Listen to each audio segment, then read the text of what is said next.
Il y a 99% de chances de se réveiller. Il paraît. Il y a un risque tout de même. Je suis d'accord, il n'est pas grand, mais on a une chance sur 10 d'y rester. Si c'est presque sans accident, pourquoi l'inscription à l'hôpital, il faut donner le numéro de téléphone d'un proche? C'est pas rassurant. C'est comme si vous me disiez le danger est quasi nul, mais rédigez votre testament, au cas où. Le transport le plus sûr au monde, l'avion. Mais pourquoi les passagers applaudissent en étant soulagés quand le pilote pose l'engin, hein? Je n'arriverai pas à m'endormir avec la conscience tranquille. Mais je vous le dis, ça va me pousser à faire des cauchemars au bloc. Qui dit cauchemar dit corps remuant. Corps remuant dit accident de bloc opératoire. Accident de bloc opératoire dit mort du malade.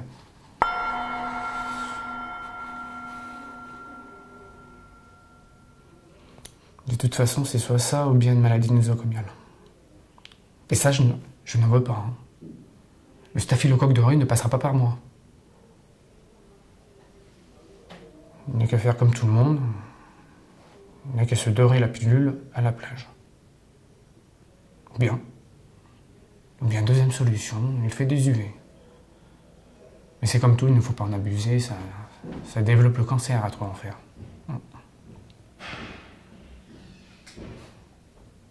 Un staphylocoque et un cancer. Ça, c'est pas banal. Ça cogiterait pas mal dans les ménages des docteurs. J'imagine. En tout cas, ils feront ce qu'ils voudront de moi tant qu'on m'épargne l'anesthésie générale. Je serai sage comme une image. Tout ira bien. Si j'en vois un ou une qui bouge avec une piqûre à la main, ça va barder. Mon corps n'est pas un don à la science. Une fois endormi, allez savoir ce qu'ils font de vous, les infirmiers, les infirmières. J'ai pas envie de me réveiller habillé en poupée Barbie avec du rouge à lèvres et du mascara plein la tronche. Non merci. Sans parler des plus vicieux, les docteurs. Ils passent des années à faire de longues études pour comprendre le corps humain. Ça, si c'est pas louche, ça.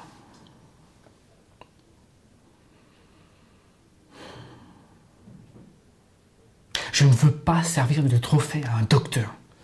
Voilà, c'est dit. Pervers.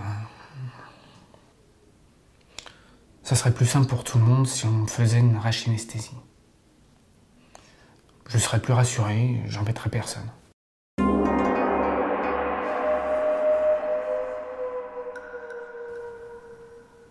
Vous pourrez m'opérer.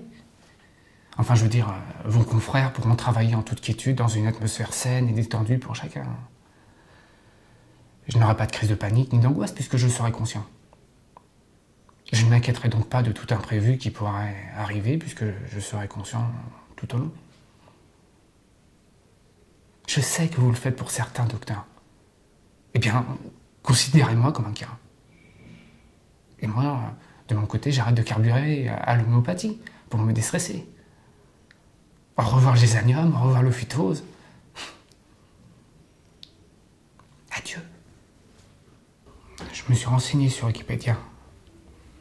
La médecine peut en arriver à ça quand c'est un cas extrême. Eh bien aujourd'hui, voilà.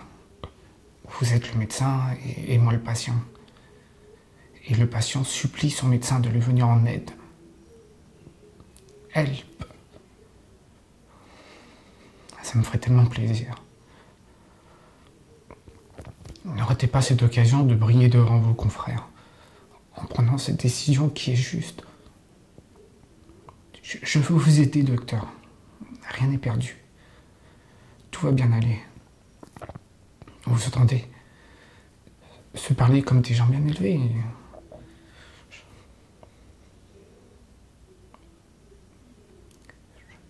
Je vous en prie.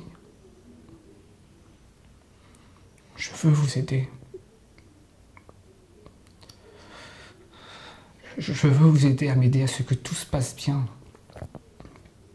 Mais vous devez faire ce qui est juste. Ce que vous savez, ce qu'il faut faire.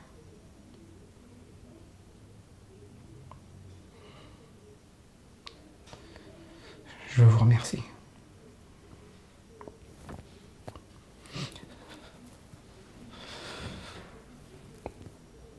Ça fait 2 ans que je me bats entre des crises de panique, des bouffées de chaleur et des maux de ventre. Je ne sais plus sortir de chez moi. 2 ans que je pense à cette opération que je dois faire. Ça me donne envie de vomir. Je respire mal. Et d'avoir ces spasmes violents, ça s'est transformé en phobie. Je suis agoraphobe, ça me coûte très cher.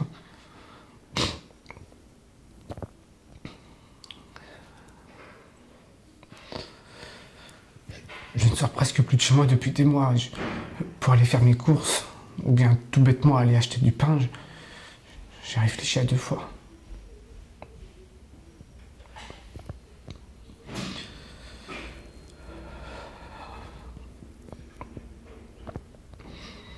Je respire mal. Je respire mal dans la tête. Ça me fait comme des pics. Une impression de blocage tellement angoissée que j'ai du mal à me tenir debout parfois.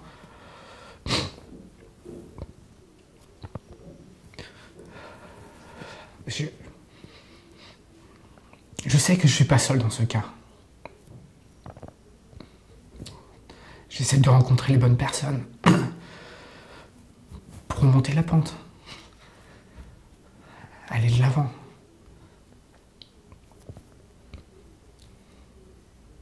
Je ne perds pas courage.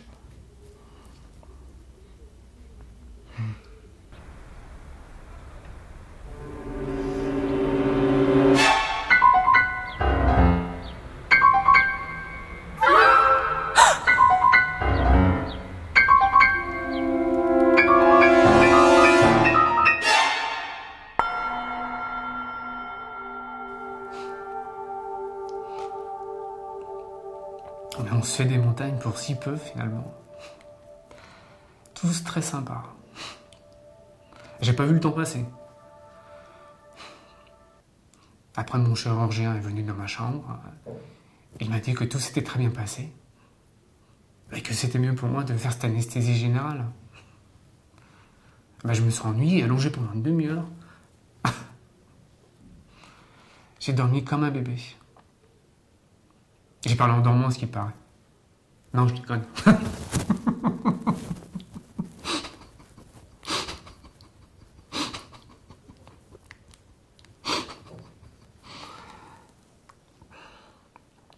Je suis sorti le lendemain et depuis mes phobies ont disparu.